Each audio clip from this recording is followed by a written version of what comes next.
plan on flying? In order to board domestic flights, your driver's license or state-issued ID must be a real ID. Learn how to get your real ID today at tsa.gov/real ID or visit your local DMV.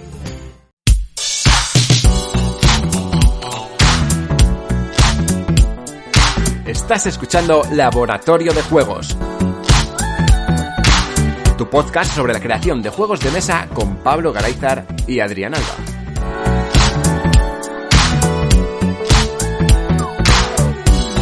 Bienvenidas y bienvenidos a un nuevo programa de Laboratorio de Juegos. Yo soy Adrián Alba y como siempre tenemos al otro lado de la línea a Pablo Garayzar. Hola, Pablo. Hola, ¿qué hay? Hoy seguimos con el camino del diseño. Voy a venir a seguir hablando de mi libro, como a mí me gusta de vez en cuando. Genial. Echábamos de menos esta sección. Sí, la verdad es que no la traigo con tanta frecuencia como a lo mejor hay gente que quiere que la traigamos, ¿no? Pero bueno, vamos a ir esta vez a hablar del juego que más desarrollado tengo. Bueno, uno de los dos juegos que más desarrollados tengo, que es Apiari. Digamos que es la primera obra que conseguí finalizar hasta cierto punto y decir, vale, aquí hay juego y esto es un juego. Y vamos a ver un poco la evolución que ha tenido desde cómo me surgió la idea y cómo ha llegado a ser lo que es ahora, o cómo va a ser en el futuro cuando todavía le siga dando vueltas a este juego. En otros programas cerramos ya un ciclo. Ya os conté que aquí había como un ciclo, ¿no? De el arco en el que yo voy aprendiendo cosas, que voy intentando adaptar cosas y luego los juegos son un fracaso o los dejo de lado porque creo que son muy iguales a otras cosas que ya existen y tal. Y bueno, que pasaba muchas veces y que sigue pasando, que muchas veces pues te pones a diseñar algo nuevo y resulta que alguien saca algo parecido a lo que tenías en mente y que antes no existía.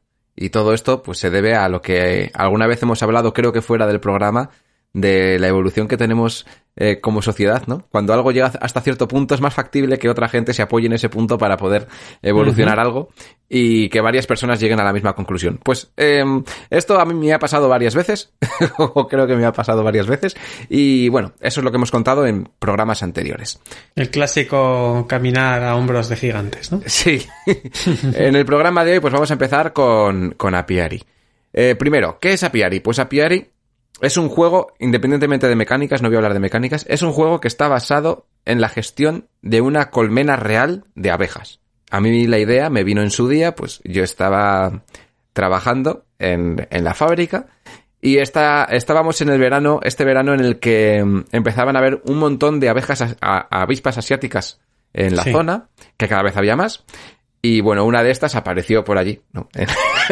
Me dijo, te voy a hacer una visita. Y tú, bueno, pues me voy a alejar. Y, no te picó la curiosidad, te picó una avispa, ¿no? Eso es. No me picó nada, ¿vale? Pero vale, bien. Más que la curiosidad. Entonces, en ese momento en el que yo estaba trabajando, concretamente ese día, yo no suelo tener un trabajo que es muy rutinario, muy que estás haciendo siempre lo mismo y entonces la mente se te evade, pero justo ese día sí. Ese día me pasó que ese día pues tenía un trabajo un poquito más mecánico porque por ciertas circunstancias que estaban pasando y bueno, pues no había que pensar demasiado, simplemente había que hacer como dos funciones, ¿no? Coge caja, deja caja, casi es la forma de trabajar de ese día.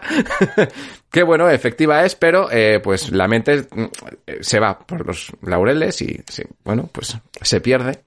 Y a raíz de esta avispa que llegó allí, pues yo dije, pues me empecé a pensar y dije, ojo, las avispas hacen este panal, hacen no sé qué.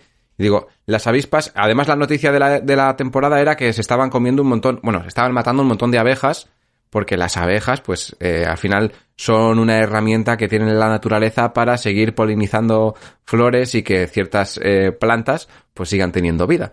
Y bueno, pues yo me puse a pensar en esa noticia y dije, ahí va, las abejas. O sea, las avispas es que no hacen nada, simplemente pues hacen su colmena, ¿no? Y luego ya pues matan, o lo que sea. Pero las abejas tienen varios recursos que incluso utilizamos para alimentarnos. Entonces hacen varias funciones que, bueno, voy a ver cómo adapto esto. Entonces llegué a casa motivado por mi idea loca y dije, yo creo que de aquí puedo sacar un juego, porque es un juego de gestión. Vamos a tener una colmena. Y hacen cosas, las abejas hacen cosas. Entonces, esas cosas a lo mejor se pueden reflejar de alguna forma. Me empecé a informar del funcionamiento de las abejas como vivían, cómo, qué cosas hacían, qué cosas recolectaban, cómo las procesaban y básicamente cómo era el funcionamiento de una colmena común, ¿vale? Da igual el tipo de abeja, sino el tipo común. Luego hay diferentes tipos de abeja. No voy a entrar en eso, pero hay diferentes tipos de abeja. Y entonces aquí empecé a aprender cómo funcionan las abejas. Y voy a contar cómo funcionan las abejas porque es relevante para ver después cómo he ido adaptando las mecánicas del juego. Las abejas, en principio, pues dentro de la colmena tienes varios tipos de abejas. Tienes la reina y luego dices, no, y luego tienes zánganos y abejas obreras. Pues no. Tienes diferentes tipos de abejas. Tienes las pecoreadoras, que se les llaman así, que son las que viven fuera de la colmena. Bueno, las que viven fuera. Las que van a recolectar recursos. Las obreras, que son las que están dentro de la colmena. Y dentro de la colmena tienes diferentes roles. Hay unas que se dedican a la crianza, otras que se dedican a la creación de miel, otras que se dedican a la creación de la colmena y otras que se dedican a ventilar, ¿vale? O sea, a ventilar, literal. Se ponen en la puerta de la colmena para hacer un flujo de viento para poder secar la miel y la cera que van creando dentro de la colmena. Uh-huh. O sea, aquí ya tenía como una función que digo, mira, aquí ya algo podemos hacer con las abejas porque me resultaba interesante el funcionamiento de las mismas, porque las que están fuera, las pecoreadoras, las que viven fuera de la colmena, son abejas mayores, mientras que las que están dentro son abejas jóvenes. Y según van avanzando en su ciclo de vida, van haciendo diferentes funciones. Las más jóvenes empiezan, creo que, bueno, ahora no recuerdo exactamente, pero las más jóvenes deben de empezar haciendo los cuidados de la colmena, pero los cuidados de alimentar larvas y cosas así. Según van madurando, van haciendo tareas cada vez mayores. Creación de la colmena, limpieza, o hacen miel, o atienden a la reina para cosas que le puedan hacer falta. Y cuando ya se hacen muy mayores, evolutivamente, ellas mismas, sus órganos cambian, sus órganos externos cambian. De forma que desaparece unas glándulas que tienen para poder procesar, para poder hacer miel, ¿vale? Eso desaparece y crea otra extremidad diferente, que no sé si es extremidad o exactamente cómo es, que le sirve para recolectar en el exterior, ¿vale? Uh-huh. O sea, son como, pues eso, como una evolución, pero... Y al principio dices, bueno, pues según se hacen mayores pasa esto, pero aquí entra otra cosa curiosa, ¿vale? Y es que estas abejas, si la colmena requiere que haya más abejas fuera, las abejas envejecen antes. Y si la colmena requiere que haya más abejas dentro, las que están fuera pueden rejuvenecer, de forma que vuelven a conseguir el órgano que perdieron. O sea, es curioso. Esto la ciencia lo explicará mejor porque al final la miel y la jalea real tienen unas propiedades que, aunque los humanos no nos dan superpoderes, a las abejas sí que les da como ese superpoder y conexión. O sea que al final es la colmena como un superorganismo sí, quien se va adaptando a sus propias necesidades, ¿no? O sea, si necesita más individuos que hagan unas cosas u otras, uh-huh, pues como que desarrolla más ese músculo, entre comillas, pues forzando a que las abejas sean adultas antes o más tarde o incluso que vuelvan hacia atrás. Eso o sea, es. Que rejuvenezcan. Eso me parece bastante alucinante. O sea, es un concepto... O sea, a ver, rejuvenecer es la palabra que se utiliza a la hora de... Uh-huh. Eso es, entre muchas comillas, eso es. O sea, rejuvenecer en el sentido de orgánico que tiene por naturaleza. Tiene que seguir un proceso, pero pueden retroceder en ese proceso. Luego ya, en cuánto tiempo vive una abeja y cuánto tiempo puede llegar a vivir, ahí ya no me puedo meter. Porque no tengo tantos datos. Pero todo esto funciona como una red neuronal que es la abeja reina. La abeja reina es la única reina, o sea, la única abeja de toda la colmena que consume jalea real. ¿Y qué es la jalea real? Lo que cagan las abejas cuando comen miel. Qué heavy. Vale, más o menos, ¿vale? Para entenderlo es eso. O sea, comen miel, cagan jalea real, la jalea real se la come la reina o se la dan a una abeja concreta para que sea la reina y digamos que esta se convierte en una superheroína y de repente controla toda la colmena. Y es la red neuronal que va a controlar todo. Uh-huh. Todas las abejas funcionan con feromonas, pero todas estas feromonas van asociadas en principio a la misma reina. De forma que si se crea otra reina y esa reina crea una nueva colmena, las abejas que se van con ella y las abejas que van a crearse a partir de esa abeja, sus feromonas van a ser diferentes y van a saber diferenciarlas.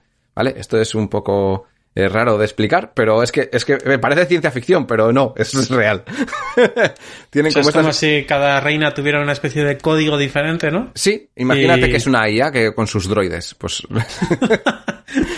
es el centro de mando, ¿no? Y los droides. Y entonces unos se conectan por Wi-Fi y otros se conectan por Bluetooth. O por Wi-Fi 2.4 y otro por Wi-Fi 3.5 y van en frecuencias diferentes. O sea, es... pero todo el mundo percibe todo y saben lo que existe ahí. Bueno, sigamos con el funcionamiento de la colmena. Bueno, esto es el funcionamiento de cómo las abejas funcionan. Nos falta un tipo, que es el zángano. El zángano es el macho. Comúnmente conocido como eres un zángano, eres un vago de mierda. Perdón por los tacos, soy así.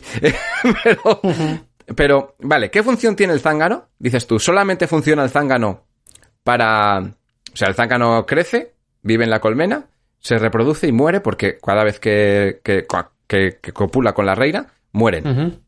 Sacrifican sus vidas para ello. ¿Solamente hace eso? Pues no, resulta ser que no. Resulta que los zánganos tienen dentro de la colmena una función muy importante y es que ayudan a las abejas a alimentarse de forma que si hay zánganos, la producción de la colmena es mayor que si no los hubiera. La producción a la hora de crecer, a la hora de crecer larvas, a la hora de sacar más miel, porque los zánganos ayudan a alimentarse a abejas para que creen jalea real o para que creen miel o van alimentando las diferentes larvas y les dan calor para que crezcan antes, ¿vale? O sea, esto, un mito que se ha caído ahora mismo, ¿eh? O sea, el clásico zángano, pues parece que sí que hace cosas, ¿no? Parece que hace cosas, sí. Pero luego también el zángano, que es igual también por esto viene, el zángano muchas veces, pues no le gusta estar en su colmena y dice, pues bueno, pues parece ser que en mi colmena no me quieren, me voy a ir a otra a ver si allí sí. Entonces se intentan colar, a veces pueden y otras veces no. Pero si se cuelan, pues se cuelan allí y oye, pues morirán haciéndose el harakiri con la reina de otra colmena. Vale, dentro de todo esto, ahora que empiezas a analizar qué recursos procesan las abejas y dices, pero si las abejas solamente cogen néctar de las flores, ¿no? O polen o lo que sea, y no cogen más. Pues resulta que hay por lo menos tres elementos diferenciables de cosas que recogen para crear diferentes elementos en la colmena. Y tienen, pues, el propóleo, digamos que es la parte más seca de todo lo que recolectan de una flor, el polen y el néctar. El néctar es como el más... pues como si te imaginas la miel y ya piensas que es néctar, ¿no? O sea, casi.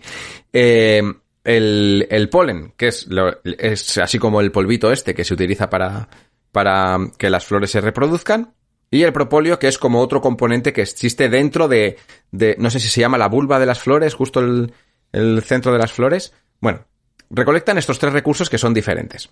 No sé si los recolectan de forma individual o todos a la vez, pero bueno, esto es una buena base para poder para poder hacer mi cadena de Eurogame en el que las abejas van a procesar recursos. Vale, ¿y cómo hacen estas cosas? Vale, pues van mezclando diferentes componentes para poder crear la miel y poder crear la cera. La cera sí es verdad que la hacen con propóleo y la hacen con alguna cosa más, pero bueno, dentro de todos los elementos que utilizan para hacer las colmenas, yo me basé en estos tres elementos principales, adaptándolos a lo que realmente hacen las abejas. Entonces yo aquí el primer elemento que cojo del juego es estos tres elementos básicos, o sea, la producción, la materia prima, que son el néctar, el polen y el propóleo. Y los combino y digo, ¿cómo voy a hacer esto? Ahora, ¿cómo hacen la miel? ¿De qué se compone la miel? Pues te informas de qué se compone la miel y resulta que la miel se compone de néctar y de polen. Y dices tú, ahí va. Pues igual aquí, ya tenemos aquí como una cadena de producción, ¿no? Néctar y polen, sacamos miel. Lo mismo con la cera. La cera no es que sea exactamente néctar y propóleo, pero dentro del juego y dentro de lo que es la temática me adaptaba bastante bien el tema como para que eso funcionara así. Entonces ya tenemos como tres elementos básicos y dos elementos procesados, que es la miel y la cera. ¿Para qué vale la miel? Pues para hacer miel, obviamente. ¿Y para qué vale la cera? La cera me vale para expandir la colmena y hacerla cada vez más grande. Este era como el principio básico. Y también tuve en cuenta el tema de las abejas. La evolución de las abejas es el primer desencadenante que me lleva a mí a hacer este juego. ¿Qué idea se me viene a mí a la cabeza? Primero, pues tengo un track de trabajadoras o de obreras, de abejas obreras, y algo que no había visto nunca que luego existe en algún otro juego, pero que cuando yo empecé a desarrollar esto no conocía, es que los trabajadores, los meeples o como lo quieras llamar, fueran envejeciendo y según iban envejeciendo iban haciendo diferentes cosas. Lo mismo que aquí, pues que como en la vida real de las abejas. Cuando son jóvenes están dentro de la colmena y cuando son mayores están fuera. ¿Cómo planteé esto al principio? Pues lo planteé con un track en el que según ibas produciendo abejas, las abejas iban poniendo en ese track y cada ronda iban avanzando en el track. Hasta un punto en el que llegaban a ser tan mayores que salían a la calle. Creo que esta versión la jugaste tú, Pablo, en su día. Sí. Era como una especie de lanzadera. O sea, solamente podías salir cuando ya eras un poquito mayor. Sí. Eso o utilizando feromonas, que era un elemento que yo metí en el principio del juego, en el que eran como puntos comodín que te valían para gestionar la colmena. Entonces tú podías gastar estas feromonas para subir o bajar en el track de esta vida que tenían las abejas. Además, en este track dije, vale, las abejas cuando nacen son menos eficientes que cuando van evolucionando. De forma que, dependiendo en el punto en el que se encontraran en el track, iban a tener más potencia o menos. ¿Y cómo adapté yo esto? Dije, vale, vamos a hacer puntos de acción. Si ponemos puntos de acción, dependiendo del punto en el que se quede cada una de las abejas, pues tenemos una cantidad de puntos de acción diferente. Me pareció algo interesante para empezar el diseño y que seguía adaptándose bastante bien a la realidad. Bueno, pues este es el paso básico que di en el juego fue este. Coger la realidad y hacer una simulación casi literal, ¿no? Eso es. Con las simplificaciones iniciales que has planteado, pero intentando que haya una relación 1 a 1 con las cosas que pasan en la realidad, más o menos, ¿no? En cuanto a la gestión de las abejas, pues sale esa mecánica de puntos de acción. ¿Vale? Luego, ¿para qué voy a utilizar los puntos de acción? Pues todavía no lo sé, pero va a ser así. ¿Y qué va a hacer? Cuando están dentro de la colmena, pues van a hacer cosas dentro de la colmena, y cuando estén fuera de la colmena, van a hacer cosas de fuera de la colmena. Entonces aquí hay que ver ahora, ¿vale? ¿Qué hacen dentro de la colmena y qué hacen fuera?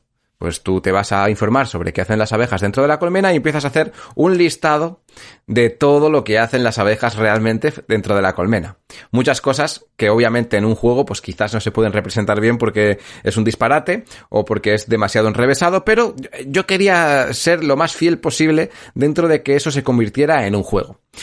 Y entonces dije, vale, pues ¿qué vamos a tener dentro de la colmena? Vamos a tener que expandirnos. ¿Cómo nace una colmena? Lo primero, vale, una colmena nace cuando una abeja reina nace en otra colmena, desafía a su reina y la que pierde se va a una nueva colmena. Esa que se va a una nueva colmena se va con sus fieles, se va con unas cuantas obreras y se va con algún zángano. Y crean una nueva colmena donde donde vean. Crean una nueva colmena y se van con cierta cantidad de recursos cedidos amablemente pues por la otra reina.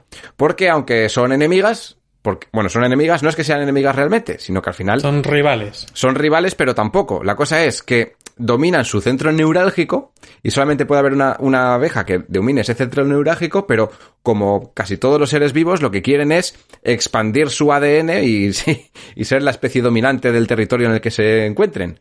Pues crear una nueva reina es parte de este proceso, de forma que esa reina crea otra nueva colmena y está perpetuando la especie. Y así que hay tipos diferentes de abejas y que pues cada una también pues funcione un poco diferente en este sentido. Por lo tanto, que haya otra reina es bueno para la colmena porque quiere decir que la supervivencia pues se va a mantener. Aquí un saludo a Paco por todas por estos guiños que nos hace siempre a la naturaleza y que aquí van a estar muy reflejados siempre, ¿eh? O sea que le voy a tener aquí en la mente todo el rato. Bueno, pues digo, vale, pues cuando empiezas el juego, ¿qué tienes que empezar? Pues con una pequeña sección ya creada donde vayas a crear tu panal, porque dices, vale, yo ya sé dónde voy a crecer aquí, ¿no? Me he ido con unos pocos recursos y ya tengo mis primeras abejas. Al principio del juego, pues yo dije, vale, voy a tener la abeja reina y yo ponía una ficha para la abeja reina. Ahora voy a tener las obreras y tengo fichas para las obreras y tengo zánganos que me van a valer para crear nuevas abejas, ¿vale? Esto era el funcionamiento básico. ¿Y ahora cómo lo hago? Dentro de la colmena empiezo con estos recursos básicos porque es justo el nacimiento de una nueva colmena y tengo que hacer que se desarrolle. ¿Qué acciones puedo hacer yo para que se desarrolle una colmena? Y dices, vale, pues tienes que crear cera y con la cera después tienes que crear las celdillas para expandir esta colmena, tener más capacidad y demás. ¿Qué sentido le voy a dar yo dentro del juego para que la colmena tenga que ser más grande o lo que sea? Pues no se me ocurría otra cosa que fuera el objetivo del juego al principio de la partida. Digo, vale, el objetivo del juego es expandir tu colmena. Entonces, pues vas a querer crear la colmena más grande y echar miel dentro, ¿vale? Cuanto más miel, mejor. A esto, obviamente, pues no quiere decir que ya tuviera visionado el juego como iba a ser al final, porque hay muchos flecos sueltos, pero me podría dar un pie para poder desarrollar un poquito más las mecánicas.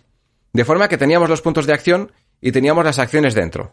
Y dije, bueno, no me voy a preocupar mucho y vamos a poner que cada acción te cueste un punto de acción y ya está. Podría haber empezado que si una acción cuesta 1 punto, otra acción cuesta 2 puntos o esta otra cuesta 7. Pero no me quería complicar tampoco y la verdad es que no me ha hecho falta en más partes del desarrollo complicarme en eso más, porque con un punto de acción por acción era suficiente. Pero aquí teníamos la base de qué acciones tenemos. Pues ¿qué tenemos? Dentro de la colmena, los recursos que tenemos los podemos procesar. Ya habíamos hecho la equivalencia de qué iba a ser los recursos que te iban a dar una vez que los procesabas. Vale, pues aquí vamos a hablar ahora por cubos. Tengo un cubo verde, que es el polen. Tengo un cubo blanco, que es el néctar. Bueno, en principio era amarillo y luego hablaremos de por qué. Y luego tengo el cubo azul, que es el propóleo. Le asigné estos colores pues porque sí. O sea, no había ningún tipo. Tenías. Sí, tenía prácticamente todos, pero les asigné estos porque me parecían los más relevantes dentro de lo que podría estar ofreciendo cada recurso. Luego aquí ya podemos hablar también de cuando fuimos a probar el prototipo, qué problemas surgieron con los colores, ¿no? Y la gente que tiene problemas con los colores también. Pero ahora no estamos en eso. Entonces, bueno, pues tenemos 2 cadenas de producción. Por un lado, creamos miel, por otro lado, creamos cera, ya tenemos 2 acciones, y ahora vamos a tener otras 2 acciones, una de crear una celdilla, gastando la cera, y otra de crear una celdilla de miel, gastando la miel. Bueno, pues ya tenemos 4 acciones, ya algo hemos hecho. Además, las abejas tienen que crecer. ¿Cómo van a crecer? Pues hay que gastar los zánganos, hay que mandar a los zánganos para que crezcan. Claro, al principio yo quería que esto fuera, pues, muy, muy bien adaptado a la realidad.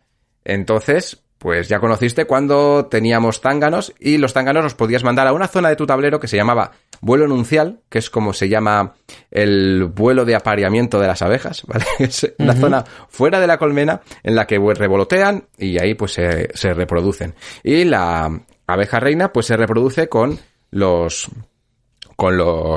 zánganos que se encuentren allí o los zánganos que le interese. Entonces, ¿aquí qué hacíamos? Bueno, vale, pues hay que aparearse con la reina. Entonces, la reina tiene que fertilizarse. La reina de por sí ya sabemos que puede poner huevos cuando quiera. Entonces, aquí otra acción. Pues poner una acción es poner huevos. Entonces, sacamos una fichita de huevo y los huevos hay que ponerlos. ¿Dónde los ponemos? Doble uso para las celdillas. Vale, en cada celdilla nace una abeja. Esto en la vida real. Pues aquí también. En una celdilla nace una abeja. Puede poner un huevo que quiera en cada una de las celdillas que haya, siempre y cuando pues tenga huevos suficientes. Si no ha fertilizado, pues tiene todos los huevos que quiera sin fertilizar. Y si los ha fertilizado, pues tendrá huevos fertilizados. Cuando se aparea con los estos, ¿cómo se llaman? Con los zánganos, es otra acción. Me voy a aparear con los zánganos y allí por cada zángano pues fertiliza un huevo.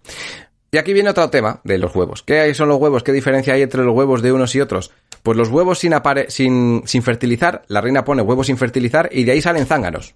Pero si el huevo está fertilizado, porque se ha apareado con un zángano, de ahí salen abejas. O sea, es otra cadena de producción, esta vez, para las trabajadoras.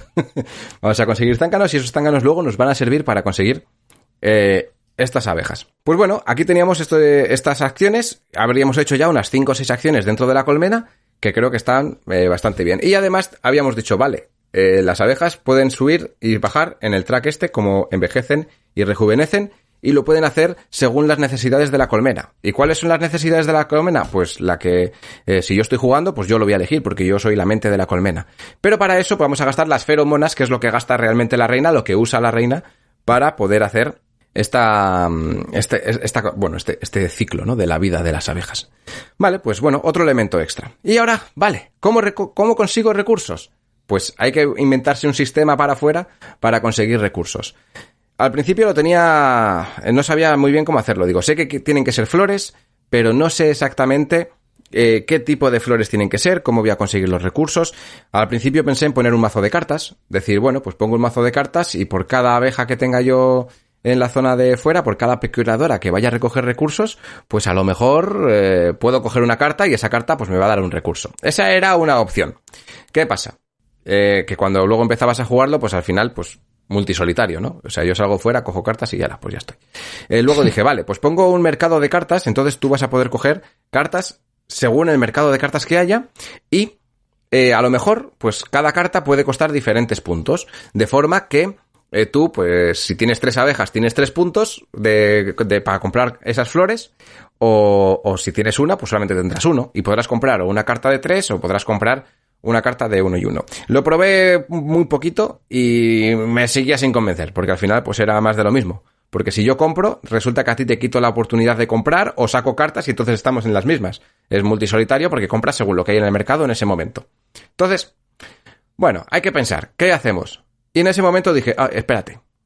¿Y si yo cojo una loseta de una celdilla?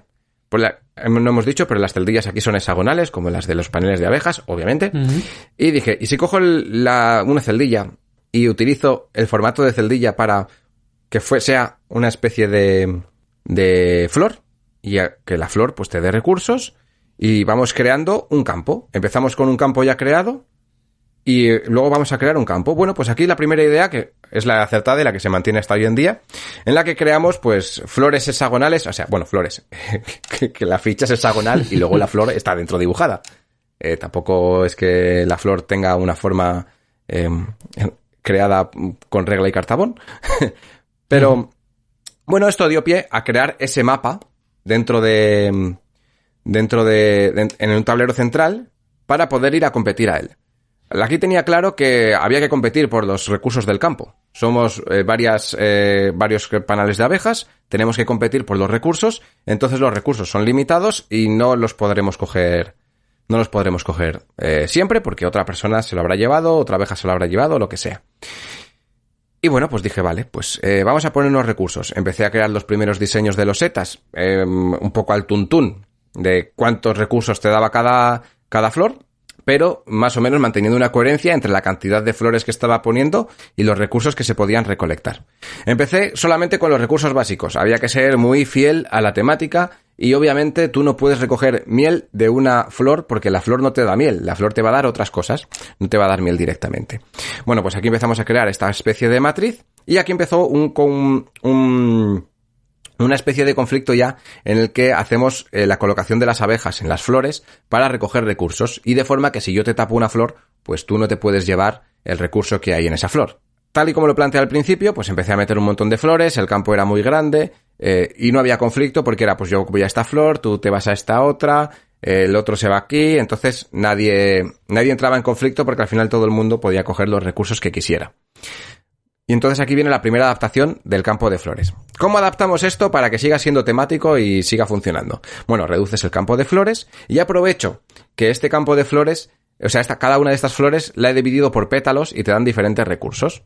Entonces, cuando vas a recoger en una flor un recurso, tapas ese recurso. Las flores son limitadas, no hay flores suficientes para toda la cantidad de abejas, pero sí hay pétalos suficientes para todas las abejas. Mm. Cuando tú recoges algo de una flor, recoges todo lo que haya, toda la cantidad de recursos que te dé. Pero si esa flor está ocupada por otra abeja porque ha recolectado antes que tú, vas a poder recolectar en esa flor, pero tiene menos recursos, entonces vas a tener que coger lo que te hayan dejado. Porque el jugador coloca ahí y tapa un pétalo.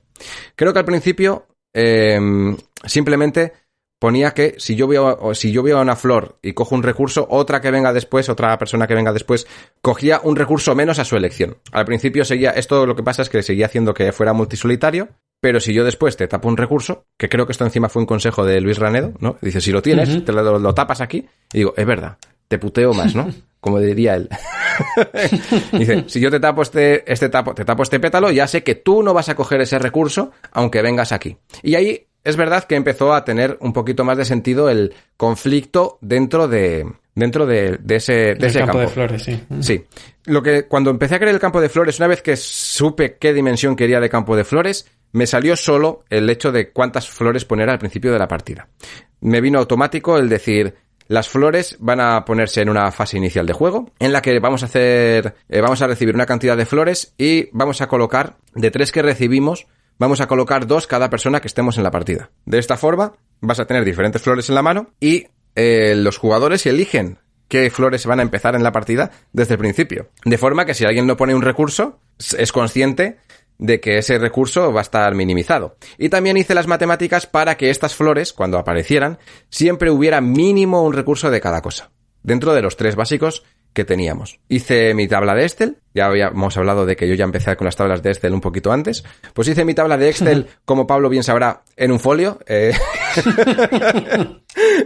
y aquí empezaron a crearse las primeras flores y las primeras combinaciones.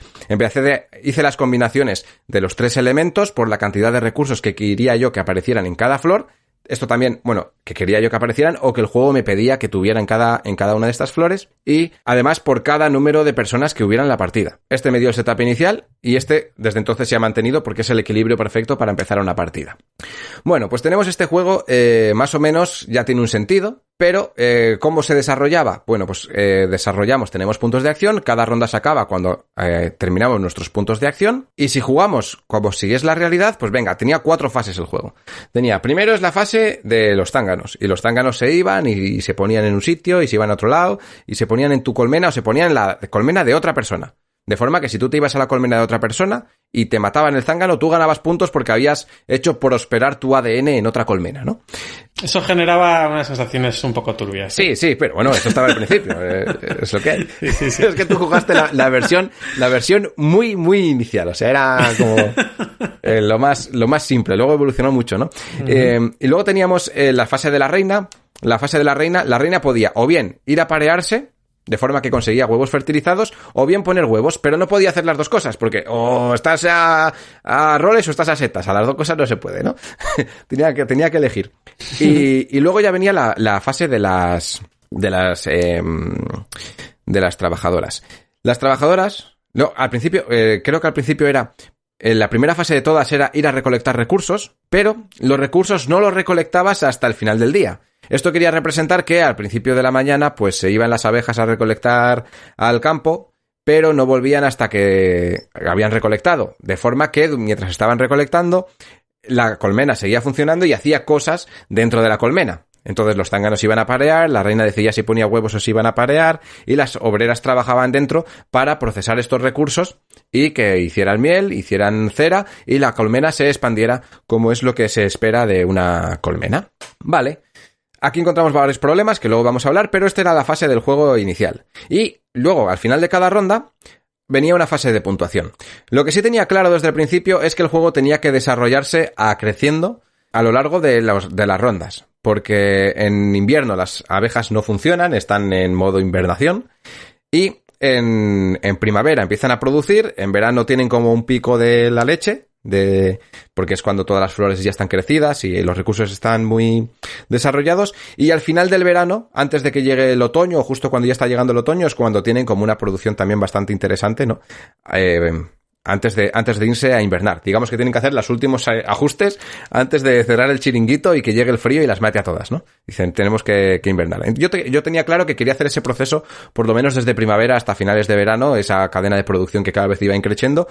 Y esto lo representé con las flores del mapa. Las flores, cada ronda, las flores iban evolucionando, cada vez iban siendo mejores, o cada 2 rondas, ya no me acuerdo exactamente cómo era en primera instancia, pero cada 2 o 3 rondas las flores evolucionaban. Y aquí teníamos la etapa de primavera, verano y le llamamos otoño, pero no era otoño, era justo entrar en otoño, ¿no?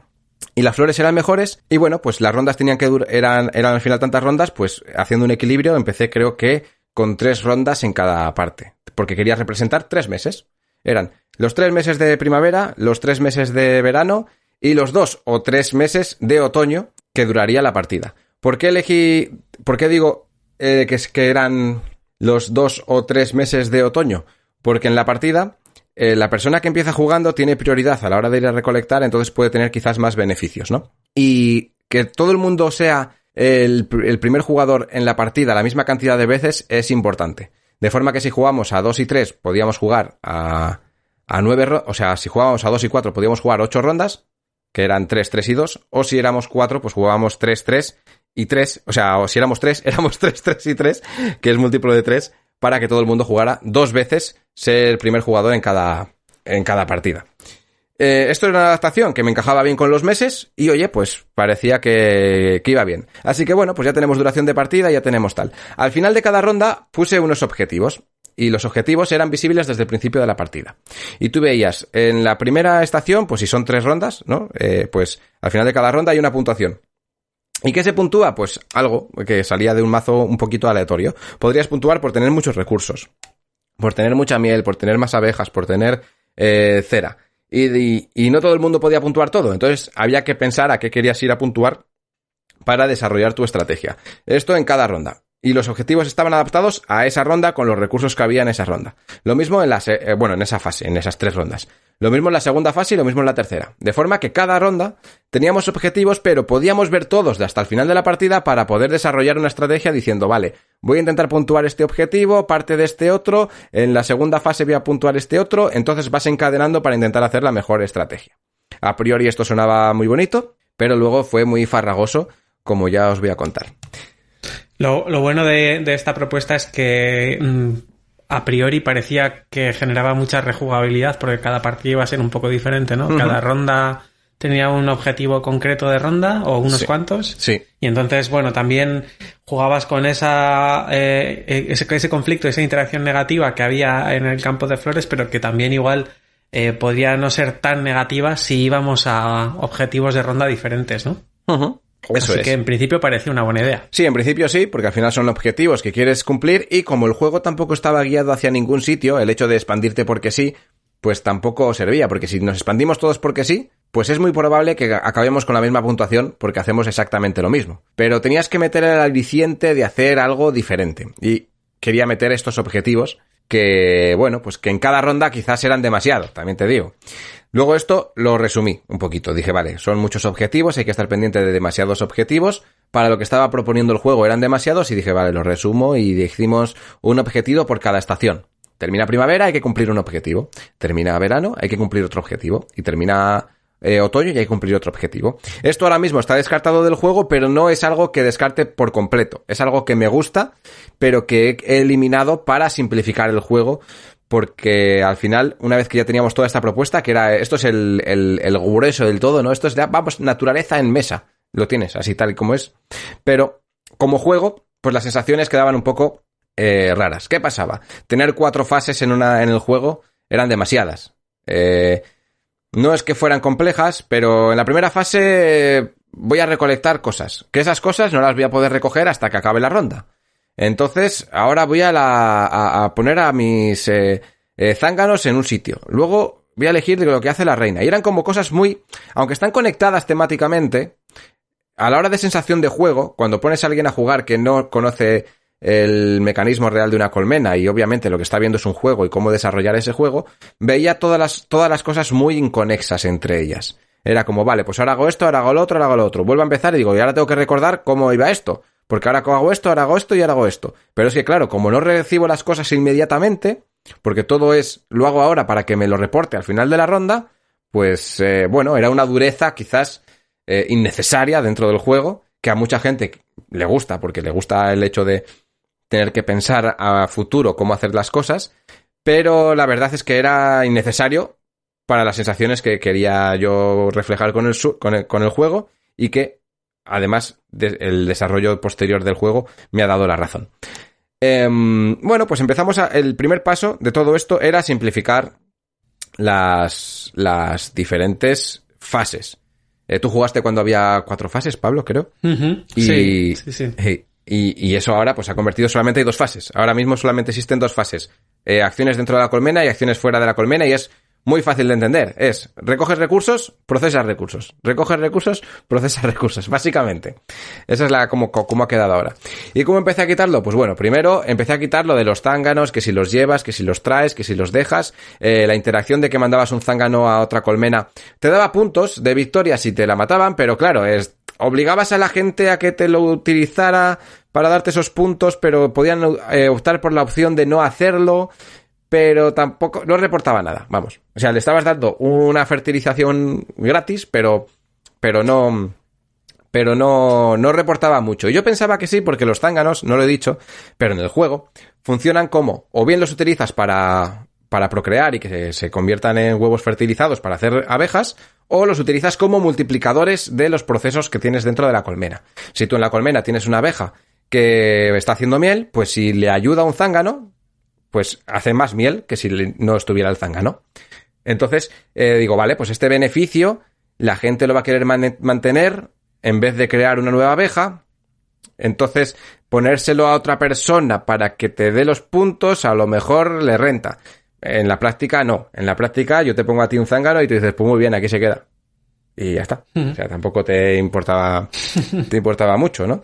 Luego, entonces, para solucionar eso, lo primero que sí quería era, no, pues ahora si tú quieres huevos, aunque pongas los tuyos, te vas a tener que comer todos. Da igual, ¿no? Pero bueno. Y otra cosa que no encajaba nada bien dentro de estos zánganos era el tener los diferentes huevos. El tener huevos sin fertilizar y huevos fertilizados. Sí, eso era un lío, ¿eh? Sí, o sea, en mi cabeza estaba muy claro, claro. Y de los huevos sin fertilizar, entonces pongo aquí un huevo, pongo un no sé qué, pongo un no sé cuál. Bueno, ¿eso cómo lo simplifiqué? Al final, la verdad es que cuando lo juegas, realmente haces exactamente lo mismo, quitándote procesos estúpidos por el camino. Digo, si yo tengo un huevo sin fertilizar y puedo poner huevos, hasta 3 huevos al principio de la partida o de la ronda, porque sí, y yo nunca voy a utilizar el poner esos huevos porque es una acción estúpida, pues directamente si yo gasto una acción en que aquí van a hacer un zángano, pues ya está, esa es la acción. Nace un zángano y no tengo que poner un huevo antes para que luego nazca el zángano, para comerme el recurso cuando estoy haciendo 3 pasos para que pase exactamente lo mismo. Porque es una fase que está en otra, o sea, poner los huevos en una fase que no tiene nada que ver con la fase de hacer acciones. Entonces tampoco pierdes acciones. Estás poniendo el huevo, ¿por qué? Por temática. Ya no te hace falta la temática. ¿Para qué quieres la temática? Pues no. Era estúpido hacer eso. Entonces vale, pues ahora ya simplificamos una acción. La reina no tiene que poner huevos, hemos quitado una fase. Y como no tiene que poner huevos, pues directamente con una acción puedes crear una nueva abeja gastando X recursos, que siempre son los mismos. Es una acción intuitiva dentro de lo que cabe. ¿Y qué pasa un zángano? ¿Y qué pasa con la abeja que tienes que matar el zángano? ¿Qué tal? Pues haces lo mismo. Cada vez que quieres crear una abeja, gastas un recurso y matas un zángano. O sea, te lo quitas del tablero. Ya está. En vez de tener que estar haciendo, pues, esas 2 fases anteriores de primero coloca el zángano y luego coloca la reina. Así que 2 fases eliminadas ya, del tirón. ¿Cómo? Pues ajustando las acciones para que sean acordes a lo que están haciendo finalmente. Es verdad que en la naturaleza, pues tienes un proceso real que haces eso, pero a la hora de la práctica, en un juego de mesa, pues es innecesario hacer toda esa parafernalia para acabar en el mismo punto. Simplemente estoy añadiendo tiempo en cada ronda innecesario. Al quitar esas 2 fases, el juego ganó muchísimo en cuanto a dinámica. Fue mucho más ligero, mucho más rápido de jugar, mucho más fácil de entender y nadie tenía que estar pendiente de los zánganos de las reinas, simplemente de las 4 o 5 acciones que quedaban en tu zona de juego. Bueno, hasta aquí más o menos es el primer desarrollo de Apiari. Y no sé, Pablo, habíamos hablado de hacer un programa cortito. No sé si quieres que te siga contando. No, yo todo esto lo conozco bastante, por eso te he interrumpido poco. Uh-huh. Hasta aquí yo creo que lo he seguido muy de cerca. Creo que en esta versión es cuando lo llevaste a prototipos y lo estuviste enseñando a editoriales, ¿puede ser? No, ya estaba más evolucionado cuando lo llevé. Más que esto. Sí. Vale. Sí. Vale. O sea, yo me suena de haberlo visto en unas jornadas en La Guarida también, que tenías otra evolución. Uh-huh. No sé cuál fue antes, pero ya dejé de jugar y estuve viendo más partidas que jugándolas. Sí. Entonces... el que jugué ya en la Guarida o en el último prototipos, que encima yo lo llevé porque estaba en la mochila, pero no le iba a sacar a nadie. Y me preguntaron bastante, sácalo, quiero jugarlo. Y yo, vale, pues lo jugamos, pero que no es un juego que tenga yo para testear ahora porque no estoy con él, o sea, yo no sé por dónde enfocarlo y está ahí parado y tampoco tengo ganas de invertirle tiempo, pero bueno, la gente quería jugarlo y ahí estaban en una versión como la que está ahora. En el primer prototipos lo único que creo que quedaba era el tema de los huevos. No había fase de reina y fase de tal, pero sí tenías como las fichas de los huevos que las ibas colocando. Y, o sea, quité las fases, pero seguías teniendo huevos. Y los huevos seguían siendo farragosísimos. O sea, la gente no entendía, porque pongo un huevo aquí y no entiendo, no entiendo.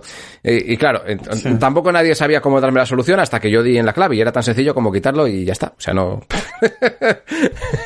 que a veces... O sea, como lo planteo de una forma en la que parece que temáticamente tiene sentido, hay muchas veces, que esto también es importante a la hora de diseñar un juego, que cuando tú lo expresas así a la gente ve lo mismo que tú, pero siguen sin encajarse como juego. O sea... Es como, vale, tiene sentido lo que me estás contando, pero no me funciona dentro de lo que estás haciendo. Pero tampoco te saben cómo decir, pues quita una acción o haz esto o fusiona esto con lo otro. Hay mucha gente que no hace el ejercicio de darte ese feedback. Otras personas que igual lo piensan, pero consideran que es mejor que lo intuyas tú porque no tienen por qué meterse en su juego. Y otras personas pues que directamente no lo ven. Porque no, por lo que sea, porque aunque quieran esforzarse, pues como yo le estoy contando una movida, pues no entran a ver ese cambio. Y sí, ese creo que fue hasta ahí la evolución. A partir de aquí, ya viene como un arco en el que el juego ya se va refinando. Y digamos que aquí es donde empezamos a simplificar. Por mí, porque yo creo que lo que estamos grabando podemos tirarnos aquí otra hora. Lo podemos... No, que está bien si hacer un Apiari 2, claro. O sea, un camino del diseño claro. Apiari, el retorno. El retorno. Entonces, yo lo dejaría aquí porque es como el primer arco del juego, ¿vale? Ya veis que yo me pongo a hablar de mi libro y puedo estar aquí hablando 3.000 años, ¿no? De todo el desarrollo. Pero es como el primer arco del juego en el que he cogido todas las mecánicas, hemos adaptado las mecánicas, os he contado cómo funciona una colmena de abejas real, cómo he adaptado esas mecánicas dentro del juego de mesa para que tengan sentido dentro de lo que estás haciendo, y a partir de ahora es cómo va a venir el recorte para que esa simulación se convierta más en un juego que en esa simulación que puede ser farragosa, muy bien para aprender a cómo funciona la colmena de una abeja, pero muy mal para llevarlo al desarrollo de un juego. Pues eso, por mí... Sí, yo desde fuera, entre comillas, porque hemos estado... he estado justo en el tiempo un pelín posterior a mucho de lo que has contado hoy. Veo que está muy bien el tema de coger la realidad, tratar de adecuarla a una simplificación realista en una primera fase, ver cómo carbura todo eso y darte cuenta de que quizá haya que hacer algunas renuncias más, además de las que has partido ya desde el principio, porque no es tan necesario calcar la realidad en un juego. O sea, sí que la esencia estaría bien mantenerla para que el juego pues siga teniendo ese enfoque temático que se ve ayudado por la mecánica para generar unas dinámicas interesantes. Pero a veces tenemos que soltar un poco más de cuerda y estar un poquito más lejos de la realidad para que el juego pues dinámicamente funcione bastante mejor, ¿no? Todo lo que has contado de eliminar los huevos y el tema de la gestión de la reproducción de las abejas como tal, pues será fascinante, pero quizá para la gestión de la colmena como tal pues pueda introducir bastante ruido. Y a mí ahora me llega un poco a la memoria un juego serio que estaba haciendo otro autor de Ludo, que se llama Aitor Vilches, que le encargaron desde el CSIC hacer un juego sobre la malaria, y él pues con mucha voluntad calcó exactamente todos los procesos involucrados en una infección por malaria. Y bueno, el juego era bastante denso porque no se alejó mucho de la realidad, pero consiguió más o menos que funcionara. Yo estuve probando un prototipo y bueno, aprendí igual demasiados nombres técnicos y demasiadas historias, pero bueno, hice el esfuerzo. Y la pena que me dio fue que cuando se lo enseñó a su jefa en el CSIC, la que se lo encargó, dijo: el juego está muy bien, pero te falta todo esto, ¿no? Y entonces eso es. Entonces hay veces que la gente que propone sobre todo juegos serios, no tanto en tu caso que, bueno, te sirvió de inspiración en lo que es la realidad, pero luego dices, yo me separo todas las veces que quiera. Eso es. Incluso aquí has estado mencionando un poco de pasadilla, bueno, pues que pueden ser droides en una colmena digital. Lo he dicho yo alguna vez, sí, es una imagínate el funcionamiento de una IA con droides, es que me da igual. Sí. O sea que te sirve un poco como de excusa para empezar, pero que luego te puedes alejar. Pero cuando no es el caso, cuando sucede algo parecido a lo que le ha pasado a Aitor, que es que tienes un encargo de alguien que sabe de un tema y quiere que lo transmitas, pues lo primero que deberíamos dejar claro, poner encima de la mesa, es que un juego es una simplificación de la realidad, porque si no fuera una simplificación de la realidad, pues se va a convertir en algo... exacto, en una simulación realista que es normalmente poco divertida y sobre todo muy trabajosa de llevar a un juego de mesa. Quizá un videojuego pueda soportar más todo eso, pero un juego de mesa... Adventures, creo que se llama, un juego que es eres una abeja y es un videojuego, tú manejas a la abeja. Pero este tipo de cosas suele venir porque son dos mundos que no están cohesionados, ¿no? Al final... alguien que quiere llevar esta materia, por ejemplo, no sé si era la jefa de Aitor que estabas mencionando, igual quería llevar a un juego porque dice, es que los juegos van a hacer que la gente, porque ella ha leído, ha visto lo que sea, que a través de los juegos se puede hacer llegar mucho más conocimiento a otras personas, ¿no? Y muchas veces se habla de, no, es que con los juegos aprendes y con los juegos puedes llegar a aprender cosas, y yo creo que aquí hay un error bastante grave de entender este concepto, y es que los juegos tienen que ser una herramienta para ayudarte a, o para motivarte a, o para darte ciertos pasos a algo. No como esto es el todo. De forma, yo voy a hablar siempre bajo mi punto de vista de las abejas, de forma que si yo hago un juego basado en las abejas para que alguien aprenda el funcionamiento de una colmena, si me dejo esta primera versión que elegí, pues a lo mejor entiendes el concepto de cómo funciona una colmena, pero como juego no vas a querer volver a jugar ese juego ni vas a querer volver a tocarlo, porque te aburre, porque es demasiado denso, porque no me está ofreciendo nada. Pero, sin embargo, si yo te hago un juego asequible, un juego que te meta el gusanillo del funcionamiento y aprendes varios conceptos, pocos, no tienen por qué saber muchos, de cómo funciona ese funcionamiento de una colmena, a lo mejor te interesa saber más sobre eso después de haber jugado al juego, o porque has jugado varias veces y encima empiezas a ver las similitudes que tiene la realidad con el juego y la adaptación que tiene. Y es la diferencia entre alguien que quiere jugar para divertirse y alguien que quiere utilizar un juego como herramienta educativa que sin saber cómo son los juegos de verdad, simplemente valorando como juego, como su concepto de esto me va a divertir, entonces la gente va a querer jugarlo y va a querer aprender. Joder, el apasionante mundo de las neuronas. Vamos a hacer un juego de neuronas porque vamos a simular perfectamente cómo funcionan las neuronas, porque eso va a atraer a gente que va a querer estudiar neurología, no sé cómo se llama. Pues no, obviamente no.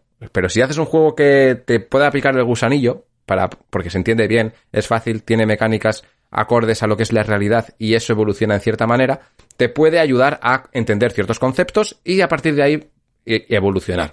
Pues lo mismo puede pasar quizás con este juego del de Aitor, que tendría que empezar con conceptos básicos y una vez que ya empiezas con conceptos básicos, vale, ahora ¿te gusta esto? Pues venga, vamos a profundizar más y lo utilizo como herramienta metiendo más elementos. De ahí que los juegos se utilicen como herramienta y no como educación directa. Sí, canal principal para enseñar. Claro. Sí, el aprendizaje basado en juegos, que pues podemos de hecho dedicarle algún programa al diseño de juegos para el aprendizaje y así. Básicamente es una herramienta extra y no se puede cubrir un currículum académico solamente con juegos de mesa o nos quedaremos en la superficie. Entonces está muy bien para entender relaciones entre sistemas y para ver dinámicas de sistemas, para poner en práctica algunos de los conocimientos técnicos que hayamos podido trabajar. Pero, por supuesto, vamos a ir bastante más lentos que utilizando cualquier otro sistema o aproximación pedagógica y no da tiempo para cubrir el currículum académico que, bueno, la mayoría de docentes están viéndoselas para meter todos esos contenidos y desarrollo de competencias en un curso académico como para encima... que querer hacerlo con juegos de mesa, ¿no? Entonces, el juego de mesa tiene que ser un complemento práctico, un complemento lúdico, tiene que ser divertido. Pepe Pedraz suele decir que lo contrario de divertido no es serio, es aburrido. Es ¿vale? aburrido. O sea entonces, cuidado con los juegos serios que no tienen que ser aburridos, tienen que ser juegos, tienen que ser divertidos y bueno, por eso se suelen llamar mejor en castellano juegos con propósito, ¿no? Porque tienes un propósito más allá de la mera diversión, que en este caso sería la educación, pero que vamos, que no tenemos que olvidar que la gracia de los juegos es que sean divertidos. Pues vamos a terminar aquí este programa, que llevamos hablando otros 10 minutos, 15. Nos vamos siempre por las ramas, pero creo que era importante destacar estos detalles que hemos comentado al final. Y nada, simplemente espero pues que la gente tenga ganas de escuchar el siguiente programa, de ver cómo va el desarrollo de este Apiari, y luego lo jugarán y dirán, esto es una caca, porque ¿cómo lo has puesto? No, o sea, te estoy contando el desarrollo de un juego, luego el juego no tiene por qué ser bueno o ser malo, te tiene que gustar o no.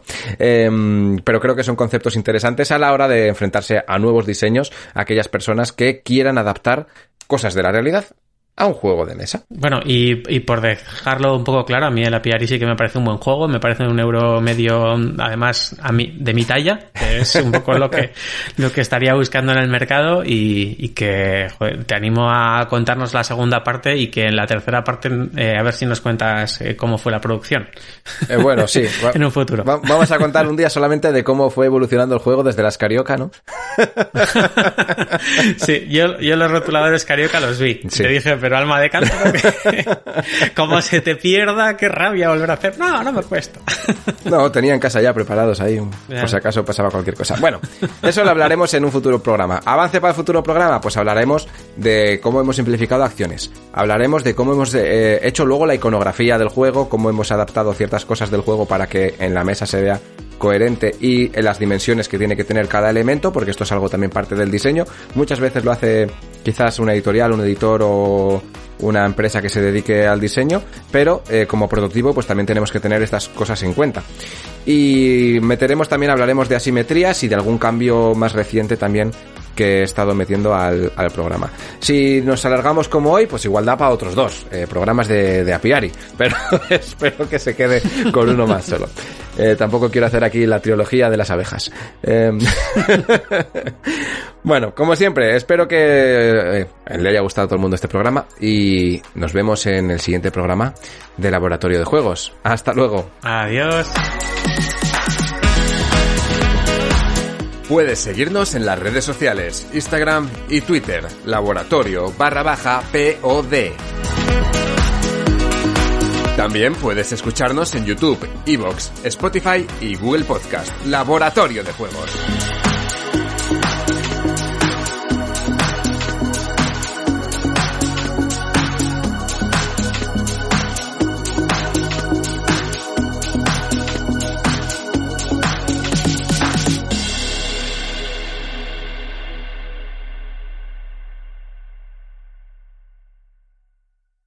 When a person calls 988, they're connected to a crisis counselor. Crisis is completely self-defined. If you're wondering if you should call, you should probably call. A caller can expect to talk about coping skills, talk about resources, and ways to move forward beyond the call. They can call us, they can chat, they can text, and when they come out on the other side, they're feeling better.